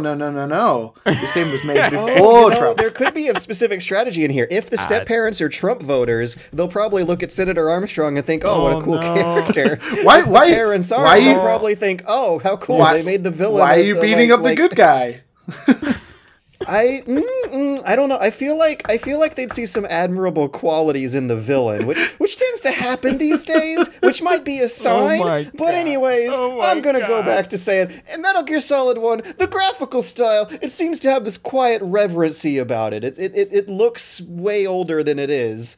Well, it is pretty old anyway, but it also is, like, I think the tightest and most coherent plot of the whole series. It has the best translation of the whole series. I feel like there's a lot more artistry at work to appreciate for newcomers in Metal Gear Solid 1. I mean, I think Metal Gear Solid 3 is like the masterpiece peak of the series, but I don't think you should get into it from that level, nor do I think normal people should bother with stuff at that level. But I think Metal Gear Solid itself is like such a cultural touchstone and like worldwide phenomenon that even your step-parents, whoever they may be, might appreciate knowing what it is. And that's the way you would get them, or at least that's the way you would save your own ass and make it look less stupid than how stupid it gets later on. I don't know. I mean, I don't want to go on about this question for too long because we have so many others, but... We have more. But I think you could get in at Metal Gear Solid 3. There's no backstory. I think you could. I just don't have faith in step-parents to be able to do that. Yeah, there's a lot of bullshit, but that's all Metal Gears. I mean, anyone who's ever watched any of your Critical Close-Ups knows. Like, recently, some YouTuber told me not to play MGS4, so, you know. Second question. Back to the George questions. Okay. Pretend that you're on death row. You have just enough time to play one Metal Gear video game before you're executed. Which one do you pick? Metal Gear Rising. That's so brutal, though. That's so brutal. Explain. It's a fast, combat-heavy Twitch reactionary game. I don't want to be stealthing around, like, just messing around, dealing with Kojima's bullshit before I get executed. I just want to, like, release all my anger on the world that I'm about to be executed. That actually was my choice as well, because I'd want to go out on the adrenaline rush you get from that game. Exactly. Like playing that gives you a high that not many other games can do. I think mine is similar, just a different game. I will go with Metal Gear Solid 4. For the same reasons, right? Oh, no, to get you in the mood? Yeah, to get me in the mood. One last time, you know? Isn't playing MGS4, according to George, like an execution anyway? I mean, it's no MGS5. Yes. Oh, God. Last question is the easy one. The desert island. You're on a desert island. You got one Metal Gear game. Which one is it? To play over and over again, it'd probably be 5, right? Because it's just constant filler in that damn game. Yeah, replay value game. It's their one attempt at making a lifestyle game out of Metal Gear Solid, and it didn't work. I'd have to choose 5 as well. I mean, Metal Gear Rising, I think, would also be a fun choice, just for consistency. You can walk around and get plants all day. But MGS5, yeah, probably. The most sandboxy, livable. I'm definitely gonna pick 3 for this one. Like, I've played through that game I think 8-9 times, and I'm still finding fun new ways to play through it. Like, I was playing with the cinematic camera angles last run. I did a cinematic camera angle European Extreme non-lethal run, and it was really fun, like rethinking how the game should work based on how stupid those camera angles were. But you can do that with 5 too. You can like limit yourself to like, I'm only gonna use the Fulton this time, and then you CQC your whole way through a desert and a jungle, and you just Fulton everyone. There are ways you can play 5. Do that. You can play 5 in like so many different ways. Like, I think 3 is a better game, but I think I would take 5 anyway. I haven't finished 5. I played like a few hours, and that's pretty much it. So I don't know how it is during the game. I mean, if you got to the end of the Afghanistan map, then you pretty much saw the amount of story they were able to complete. Ooh. Well, that's the thing. It's another game that you don't have to listen through all of Kojima's nonsense. Oh no, you just do that from the Walkman menu. Yeah. I like sometimes the way Kojima tells his funny little stories, but, you know, in terms of like having to play a game, hey, you stole my podcast anyway, by the way. Oh my god, I just realized. Wait, no, I just picked 1 Metal Gear game, not 8 in general. I mean, that would, yeah. Would you want to take 8 Metal Gears, though? Ugh. Nah, too much workload. You got all that alone time. You guys wanna spend it with your own monologues going on forever, not Kojima's. I'm surprised no one gonna mentioned Peace Walker. I mean, that's the best in the series. But okay. I think Peace Walker's up there. I like Peace Walker a lot too, but I would take 3 over Peace Walker first. Oh god. Oh god. So we gotta move on. We gotta move on to viewer questions, and we got a lot of them this week. It's been a week and a half since we did a podcast. It's been 2.5 weeks since we've taken questions, because last podcast we did the trivia. So we got a question from Jan C. He says, "Hello, Mega Hamsterdams and Company. This is Jan from Mexico. I have the following question. In what order from best to worst, oh boy, would you please rate the Metal Gear series? And what would that be in order for Soul series? Let's be fast, guys. Don't explain yourself too much. Also, may I know what is your favorite Bloodborne weapon?" Okay, let's parse that into 3 points. Let's all do our Metal Gear Solid tier list. Should we just do top 3? Because you can rank. Let's do whole series. I can do whole series fast. I don't know about you guys though. I'll do top 3. Do top 3. Yeah. Top 3. Okay, I'll do whole series. My tier list is Metal Gear Solid 3 is above Metal Gear Solid 1, which is above Metal Gear Solid 2, which is above Metal Gear Solid 4, which is above Metal Gear Solid Peace Walker, which is above Metal Gear Solid 5, which is at the tail bottom ass end of that list. However, I did not even think of the MSX games. Okay, redo my list. MGS3, MGS1, Metal Gear 2, Metal Gear Solid 4, Metal Gear Solid Peace Walker, Metal Gear 1, then Metal Gear Solid 5. I don't think Metal Gear 1 is necessary to play these days. I'm sure it was fine for its time, but it's been obsoleted in every way. What's you guys? Okay. Number 1, Metal Gear Solid 3 HD. Number 2. Yes, HD didn't specify. But number 2, Peace Walker HD. Number 3. What is wrong with you? Metal Gear Solid 2. People like Peace Walker better than me. Metal Gear Solid 2 HD. And then I guess 4 would be MGS, and then 5 would be Metal Gear Rising, and then... Where's 1? As you said, like, 1 is like a great game, but I kind of just don't want to play it again. I was talking about Metal Gear 1, not Metal Gear Solid 1. Well, I wouldn't play Metal Gear 1. I don't think you have Metal Gear Solid 1 on your top 3. No, I wouldn't. Which... So 1 would be MGS 3, 2 would be MGS 2 HD, then 3 would be... Oh, no, wait. Peace Walker or MGS 2 is kind of interchangeable. And then, like, the rest. Okay, Matt. I don't know how to put them in order. I kind of like Metal Gear Solid 1 and Metal Gear 2, kind of like the same because they kind of really brought me into the series. I quite like them a lot. 3, of course, Rising, of course. Yeah, Rising. I didn't even think of Rising. I would put Rising as like 4 for me. Rising is super... Oh, I love that game. Yeah, and that's pretty much everything else. No honorable mentions after that. Can you do the list again? I just want to hear it all at once. The games I absolutely like that I would play again are Metal Gear 2, Metal Gear Solid, no particular order, Rising, and Metal Gear 3. Metal Gear Solid 3. Metal Gear Solid 3. Yeah. Those are the good ones. Yeah. Those are the really good 10 out of 10 top tier video game defining installments. Yeah. God, Metal Gear 2 is so good. Way more people need to play it. All right, now we got to do Souls. Well, let's go with Bloodborne. I'm out of that one. I didn't finish all of them. Bloodborne is above Dark Souls. No, Bloodborne is above Demon Souls, is above Dark Souls 1, is above Dark Souls 3, which I actually think is on par with Dark Souls 2.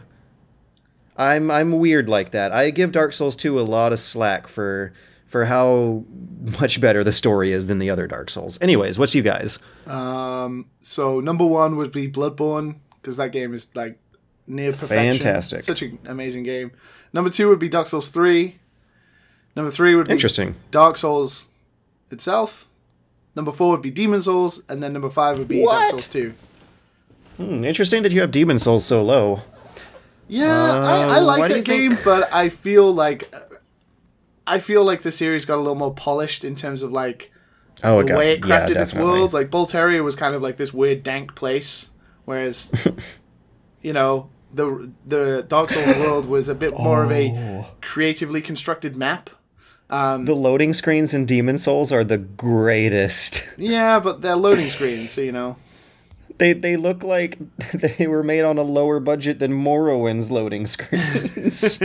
That's mine, anyway. All right, Matt, what's yours? I've only completed Demon Souls, so Demon Souls, baby. Yay! Yay! What's your favorite Bloodborne weapon? That's a really specific question. I'm gonna go with the saw cleaver. I'm gonna go with that too.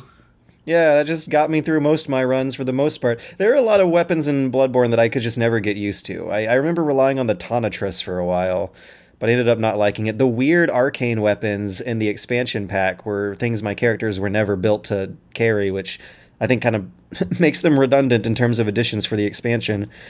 But, I mean, Saw Cleaver, it looks cool, it sounds cool, it basically works as, like, your basic long sword.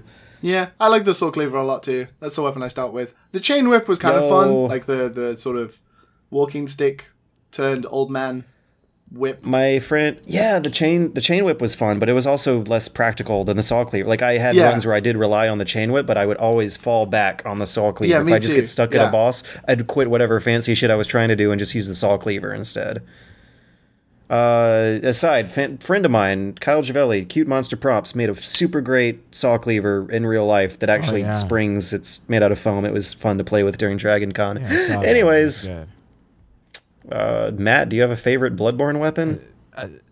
I didn't finish it, but I like how the Kirk hammer feels. I forgot about the Kirk hammer. It's so fucking cool. It's a sword glued to a hammer. Yeah, it looks so like when you switch it mid combo, it's like damn. God, those noises, the dust it kicks up. Ooh, it's beautiful. Yeah, it feels good. God, the first moment you see that is the hypest shit. Yeah, it's like, oh! You just like press the transform button and you're like, how? What? Cool. How has no one thought of this? And I was never really able to get used to it in combat, so I'd fall back on the saw cleaver. Yeah. Varden's You says, hey, Gorglis, Liam, and Matt, what is your favorite pre-2010s game that had bots support? Love you boys, dads, or whatever. Love, an eccentric fan from Eastern Europe. I saw this question ahead of time, so I know my answer ahead of time. I don't know if you guys need time to think, though, but I got a good one. I know mine, I think, if I know what bot support means. Wait, in that case, okay, I'll start us off. Perfect Dark on the N64. You could, like, customize the clothes the bots were wearing. You could customize their personality, as well as the regular stuff like their difficulty, but that game also had an insane amount of bot support for a little like 30 mega N64 cartridge. You could load up a multiplayer map with 16 bots, absolutely taped the frame rates. That's why you should play that game on Project 64 version 1.7. Yeah, no, load up Project 64 version 1.7, put the Perfect Dark ROM in, get a load of those bot options. They are incredible. There are so many bot options, and they all just work, and I don't know why they weren't in more games. You can like set a turtle bot to be on a different team than a stealth bot against a different team from a like explosives bazooka bot, and you can make them all be little aliens that are like 3 feet tall, but they have dresses that they're wearing from like the female character models, and it's a wacky good-ass time, and I love it. Cool. I think mine would be, surprisingly, and I don't really play the series that often, but Call of Duty Black Ops. The first one. The first Black Ops. It had really good mod options where you could play multiplayer, local multiplayer. Oh my god. You could play local... You also just barely made the deadline. I know. It came out in 2010. It did. And you could play local multiplayer, and I played a lot of this one summer when I went back from university with my brother, and I had no internet. So we played a lot of local multiplayer where we would just set up loads of bots, specifically on the map Firing Range, and we just run around like killing lots of bots. And the bots were based on like player tags that you'd played with, so like your friends list. Oh no, they'd give them real names. They would give them cute. like the names of the players you'd played with and people on your friends list, so it was like you were killing them as well. That is so cute. Which you is could really just like fun. pretend you were playing the game Yeah, online and I can't remember really specifically, but I think it had quite a few customizable options and stuff like that. But I had so much fun with that. So, because I'm not like a big shooter guy anyway, so I don't have too much experience with games with bots, but that was a lot of fun. Matt, do you have one? Man, it might be an oldie. We used to have Quake on the school computers in high school. Yeah, and it would be on the network, so anyone could jump in and play.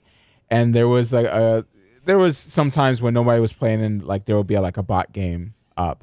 But most of the time there was like people on there playing. But I would say Quake, like it's an oldie.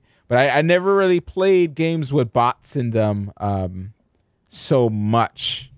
I feel like there's something I'm missing, that I've played a game like way back with bots, but I can't think of it. I can't think of it right now. A lot of it was like being a kid with no credit card and shitty internet because your parents don't know what computers are, and seeing all these really cool turn of the millennium multiplayer games happening and just like pretending that you're in that crowd. I remember playing Counter-Strike against bots for a year before the internet got good enough for that game to work well in my house. And you realized also just how bad you were. Yeah, and you think you're good. You think you're good against those bots, and they're not any good. Cyrus B says, George, your Twitter bio claims you were on Japanese TV. What happened? Liam, you can attest that this is a thing. There was a TV camera crew for Why Are You Going to Japan? I don't know how you say that in Japanese, but it's a segment that I think they have on some nationalized TV program where they go around interviewing tourists about why they went to Japan, and that's exactly what happened. Were you in the airport when this happened? I was in the bus station. Okay, there was a very getting a bus I can't remember Fuji. what the TV show is called, but there was a very famous TV show that sort of picks foreigners up at the airport and like just asks them, "What are you doing in Japan? Why are you here?" I don't know if it was that TV show, but it's pretty famous. Nathan G, this is Nathan Gonzalez, longtime fan, asks, George, what other games were you looking to get on your 3DS? What catches your eye? Man, like, the games have gotten so cheap at this point that I walked away from the store with a lot of everything that catches my eye, but I don't yet know if I want to get one of the Pokemons. I don't know if I want to be obligating myself to that kind of a lifestyle obligation. I also don't know which version of which game is the best on this platform, but I do think I don't want to throw away the 3DS without giving a Pokemon a shot. And I was also going back and forth on, what was it? Was it Tamagotchi Life? It was some kind of a cutesy lifestyle simulator that some friends wanted me to get into. I don't know if it was up my jam. I think Tamagotchi Life would be pretty good for you, actually. Considering the fun you had with those AR cards, you could dick around. I did have a lot of Tamagotchi Life a lot. Nintendo's character customization stuff and like virtual toy stuff is really, really fun to me for like a day. When I had to make a new Mii for the Switch, I was like, my first reaction was like, oh god damn it, I can't just switch over Danny DevToe for my Wii U. My second thought was, okay, I guess I can't, ... this is gonna be good. So I made like Dupe, who is a bald like smiley face with 2 dots stick figure doing a T pose with no hair, and I was just like laughing the whole time. And yeah, I might get Tamagotchi Life if I can do some silly fun things with Miis that look half complete, because that is totally my jam. Are you thinking about maybe the Fire Emblem series? I picked up Fire Emblem Echoes, and I was super into Fire Emblem when they were GBA games that were not that complicated to follow with that's weird. not that gratuitous fan service characters. I'm interested to see how far down the depths have gone at this point in the series. Echoes is more like the older games. It's different from Fates and Awakening, which were kind of like the new series of games. They had like a sort of different combat system. So Echoes is a bit more like the GBA games. So you probably picked up the best one. Echoes was recommended to me personally after I explained what I basically just said. So yeah, I think this is the one that I am looking forward to picking it up. I want to knock some stuff out of the list first before I get to it. He also wanted to ask Matt, what games have you been into on the Switch? Any anticipated newer or port games? Booty game hype? What does that mean? Booty games. Booty game hype. Booty game hype would definitely be... Wait, is that Bayonetta? Probably. Yeah, getting that Bayonetta 2. Three's coming, baby. Yeah, baby. So I'll probably be getting that. I am looking forward for Hollow Knight. I'm definitely gonna be playing the hell out of that. I think I said that last podcast. Hollow Knight is freaking phenomenal. Other than the regular games, I did play through Steam Dig World 2. That was a quite interesting game. I feel like it wasn't quite as good as the first one was. There was a lot of cool, really good sections, but a lot of drawn out, just kind of boring sections of just kind of mining the same things over and over again. And I felt like they could have tossed in a few more, mixed up sections, midway through there to kind of freshen it up. Other games I've been playing, other than everyone's plays Sonic Mania. I mean, it's cool. It's good. I think Stardew Valley. Everyone's heard about it. Nothing too crazy. I haven't tried. Oh, Pokken. Any of you guys play Pokken? I've played it in arcades here in Japan. I haven't actually played the console version. My ass was handed to me hard. Yeah, like it's pretty cool. Like at work, we just like set it down during lunch, and each one takes a controller, and we just like smash each other. It's good. A lot of smashing going on, and that's a good game to just kind of get hype. Get hype during your lunch break, even though it's cold. It gets cold upstairs, so you kind of warm up with all my yelling, and that's pretty much it right now. I would love to play Snipper Clips, but sorry, I got excited. Snipper Clips is the cutest freaking thing ever. I'm lonely right now, so I can't play. I'm lonely like the anime guy. Oh no. So I need to watch more anime. Yo, no. I'm with you, bro. I'm with you. One last question from Nathan Gonzalez. Liam, I actually don't know you too well. What are some of your favorite games ever? Well, I never. Wow, I get the hardest question of all. Some of my favorite games ever. I hate this question so much, but I guess Smash Brothers, Super Mario Galaxy. Which one? Smash Brothers 4. I love that game. Okay, good choice. I love it so much. It's reasonable. Mario Galaxy, Yakuza 3, Bloodborne, Chrono Trigger.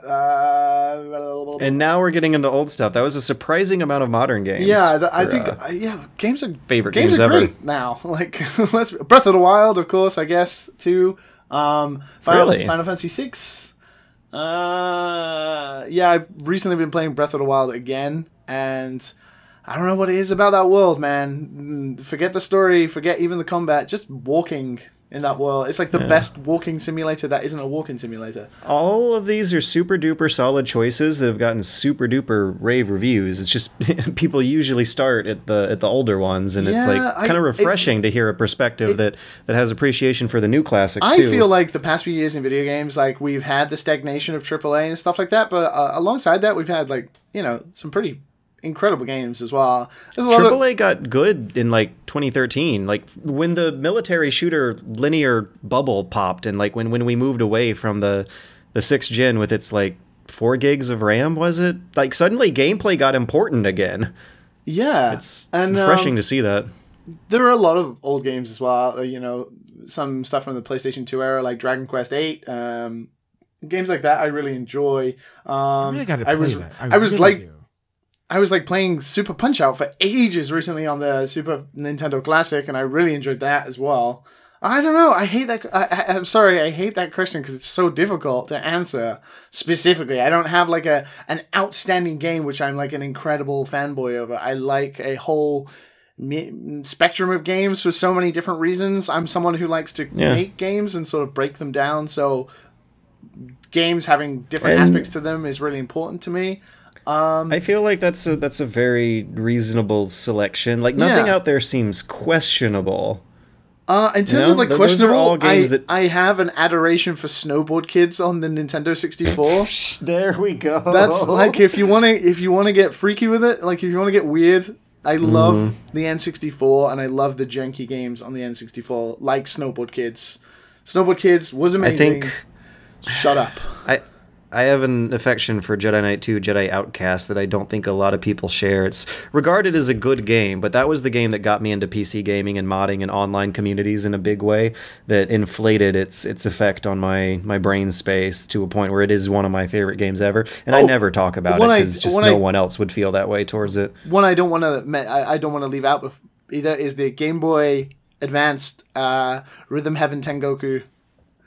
That's real specific. Yeah, because that game is so good. I have like a mint Japanese box that I keep on my shelf that I look at every now and again because it's delightful, and that game is amazing. So I want to add that into. All right. So moving through more questions. Crazy Jerry, good ass name. Crazy Jerry says, "Hello, George and friends. 2017 has been a very weird year with people declaring the adpocalypse and many other crazy things going on. In my opinion, this has been the greatest years for several mediums of entertainment. I'm pretty sure he's referencing a lot of good movies and games coming out this year and good ass TV shows. So my question for all of you is, despite the doom and gloom circumstances of the time, does art come from adversity? And is 2017 an example?" First, I would like to say, George, you totally said adpocalypse instead of apocalypse, which is the YouTuber in you, which made me laugh. Oh my god, it does say apocalypse. I thought it said adpocalypse. Well, that still happened this year. Adpocalypse 2 happened this year, and this is still relevant, I think. But my short answer is yes. I feel like you can almost see that happen to my channel during and after the Patreon. I started switching to like more journalist-style topics: tax evasion, net neutrality, what gaming in a repressive communist puppet state is like. God, I'm really proud of that East Germany video. And I feel like these are a lot of topics that are drumming up from anxieties about the state of governments and economics and how it affects the games that we play and love as dumb, thoughtless entertainment. I'm through the research of these topics more and more coming to find the connections between the scary political aspects of the year and the games and the art that they produce, which is affected by the struggles that the people who have to make them, who are affected by those political issues, deal with. What do you guys think? I don't think I can really comment on this to me because I think games don't do that, and sometimes, unless they're indie games, I think indie games definitely take on that. But we'll see next year and the year after what games come out of the sort of political climate we're in right now. But in terms of like movies and stuff, like, you know, we've seen stuff like Black Mirror come out of the recent technological uprising. I don't want to say uprising, but like, you know, what's happened in tech recently, like the massive boom in all the sort of automated devices we have. So you get stuff like Black Mirror, but I don't think I don't know. Time will tell, I think. I think there's examples of movies like Moonlight and Get Out that are about really uncomfortable racial issues that are being bubbled to the surface because of the politics of our times. I think still that like the answer to that question is a resounding and evident yes. Yeah, it's definitely a yes. I mean, it's not true for all things. It's not true for all things, but definitely you're going to see, I would say, not just in games, but in what people do. You've heard music from musicians that have gone through something, and you can hear it for instance, like jazz, you can really hear some stuff. If you ever hear some stories about like someone who's gone through something and they immediately started recording a record, or I can't remember off the top of my head. I remember the singer going through something and he just sang his heart out and recorded a song, and like you can just kind of feel that hurt, you know. I remember Adele, she was going through some pain as well when she was making that album. I think 21, I believe. I think it was 21. Man, she's so young to be singing like that. And all her songs are like love, like hurt love songs. And it comes from like, and obviously you're probably talking about you're probably just talking about political stuff, but obviously just difficulties in general. You know, it just changes the artist. I'm looking at a list of some of the best movies from the 70s. They seem to be coming out in the second half of the 70s. The first half of the 70s was a very economically recessive period. Like, New York looked like the Warriors. I feel like because of a lot of the hard times that future directors grew up in during the first half of the 70s, after they got their big break in the movie industry, they started making movies that were kind of subtly inspired by dealing with that. Sci-fi turns from, like, this retro-futurist idyllic version of the future into like Star Wars, which is this gritty diesel punk vision, and Alien, which is just like a straight oppressive vision of evil corporations like being the ones who explore the stars and end up exploiting their workers in the process. You have like Rocky coming out alongside that same wave with Close Encounters and the Godfather movies that all document a darker side of familiar movie tropes. And I feel like that's another example of a hard era creating great art once it's over. I guess we can maybe cross our fingers and hope that we might finally be out of this really bad 3-year stint, but we'll see, I guess, as it goes on. Anyways, what's the next question? Nick R. says, I was watching the Bunny Hop video on the Resident Evil remake, and there's a bit where George talks about a certain portion of the game feeling like getting stalked for an hour over a mile. And it reminded me of a sort of internal struggle I have with games that scare me or otherwise emotionally move me, but games that I enjoy playing so much I want to master them on a mechanical level. Have you ever had any experiences with previously emotionally affecting games, particularly horror, that now fail to move you because you've been so mechanically proficient at them? It's a complicated question. Let's see. How can I rephrase that? Maybe... Has there ever been a game that you dread playing but you master it anyway? And the dread goes away from that mastery? There are definitely games that I feared, like Dark Souls and Bloodborne, where I was afraid to walk around the corner because not so much horror, but the inadequacies of my power or skill that made me dread the games, but it was like a good kind of dread. And then as I got better, I would just like breeze through areas that previously would have, I don't know, made me slowly walk around them, I think. There are definitely games like that. Yeah. I think like the entire survival horror genre in general is something that really does not have the effect on me it used to. I really... I still get scared by games, but when I play them in VR, they feel like the horror games of my childhood again, where like being scared was an actual gameplay mechanic keeping me from progressing. And that doesn't happen anymore. I go through horror games, occasionally jumping at the jump scares, but the subtlety of them, the dread of them, doesn't really seem to be hitting me anymore. It kind of depends on the horror game. We've got a lot of horror games now that just strip you of powers completely, and you're made to just walk around like in Outlast with a camera, or Amnesia with just like with a candlelit torch. They're games where reactionarily it does nothing. Like all you can do is run away or hide. So those games are purposely built to strip you away of the power of being able to master something, so it doesn't become scary anymore. Maybe this is why PT works so well. It's because, like, progressing through PT is some bonkers bullshit. You don't defeat a monster or, like, get to the end of the level to progress through PT. You have to, like, play it like an abstract surrealist adventure game that does not use the usual pieces of the established adventure game genre. And I feel like for doing effective horror from now on, you are going to have to scare the player on, not necessarily scare the player, but at least like confuse the player on a mechanical level, because everyone knows how stealth routines for monsters you gotta hide from works. Everyone knows how if you find a key with a locked door with decorations around it, it's gonna be a key card hunt later on.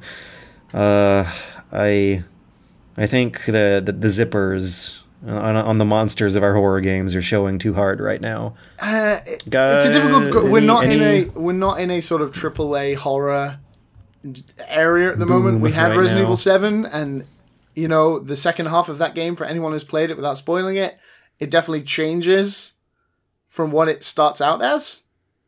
It's a game more about... I've heard. Yeah, it changes, and it becomes a little more action-orientated, so it becomes that sort of, oh, now I can fight anything, kind of. And the horror sort of goes away, because you're able to meet any adversity that you come across. But there are a lot of indie games out there that are all about stripping the player away of its power, kind of in a PT sense, and trying to make them react like you would if you were in a kind of situation like hiding from monsters or not wanting to be seen by something. It's difficult. I was trying to think of one game that I got. I knew there was a game that I just, once you get to that point where you kind of know what to expect, you kind of just do it. Like games like Resident Evil or Dead Space. And I remember Dead Space 2, I believe, where there's a point where you upgrade your armor quite a bit. And then by the end of the game, they have this monster chase you that cannot be killed at all. And every time you cut off the limbs, it will just grow back eventually and start chasing you again. And during this time, you're going from like door to door, opening the doors, running, and it's just slowly catching up with you every time. And every time you have to turn around, shoot off his limbs, and be quick about it. And like it brung that scariness back. I guess that's like an example of like defeating that part. But I can't think of that's an enemy that like doesn't play by the usual rules. Yeah, and it's like, oh, sounds like some kind of puzzle boss. Like you can't just like beat this guy normal. The scariness is back. But I can't really think of a game. I was thinking about Resident Evil 5, but I feel like I was they did the stupid, oh, I'm gonna take everything away from you part. So they added that in. I hate when games do that. I hate that stuff. Well, thank you everyone for sending in all those questions. I can't believe we made it through them all right now when we are about to hit the 2-hour mark. So that means it's pretty much time to wrap up. Once again, I want to remind everyone, and also thank everyone, I want to remind everyone to send your questions, comments, and topics to dadandsonspodcast@gmail.com. Next week we'll be doing a trivia game, so send Liam suggestions. We've had a couple so far. I'm looking through them.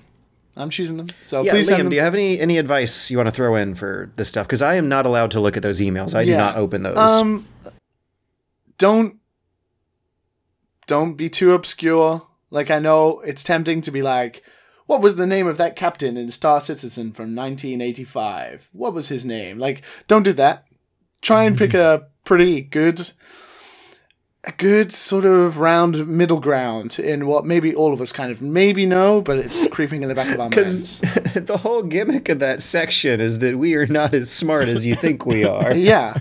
If you're massively obscure and no one's going to get it, then it won't be used. Unless I know what it is. We want the listeners to be delighted at our idiocity, not genuinely frustrated at it. Yeah. Let's go with that. Yeah, people. Remember, it can be I've been told. It can be a character. It could be a game. It could be a director of a game, or a studio maybe. But yeah, send your suggestions. Something. We'll see. Something we go mad trying to think of. Yeah. And it doesn't have to be. It doesn't have to be George and Matt getting it like on the 5th clue either. If they get it on the 2nd clue, that's fine. It's all about. I went to a podcast I went to a podcast panel at DragonCon before I started this up. I took notes. There was a guy who said the audience comes for the games, stays for the tangents, but prays to hear a live train wreck. So we want to be arranging a train wreck. We And already if are the a train wreck. Anyone listening to this is like, you guys are a fucking train wreck anyway. If the train is just like constantly going in the same direction and never really wrecking, like we gotta wreck. We gotta think of red herrings, and then we gotta be astounded that we didn't get some really obvious answer. That's the train wreck. That is the train wreck. Unless it's even worse than anything I can predict. How can it be a train wreck if I can even predict it? Well, all right, so Matt giving you the We're answer Dad and Sons, in the first episode. That was a good one. Providing you with the weekly train wreck here on SoundCloud. If you want to download it, this is important. Go to the RSS feed. There are download links over there. Until then, next week on Fridays, I will be uploading another one. We'll be doing trivia next week. I'll have more Switch impressions and more stories from MagFest, which, like I said, has yet to pick up from the day I'm recording it now. You guys have any final comments before we blast out of here and turn into stars as we fall into the horizon? Oh, Happy New Year. so the Pokemon reference. We're mentioning a lot of Pokemon lately. Team Rocket. We're blast off with the gonna speed of light. blast off Surrender now. again. Team Dads are blasting off again. Oh, Ting. oh, no, that's Wait, who's meow?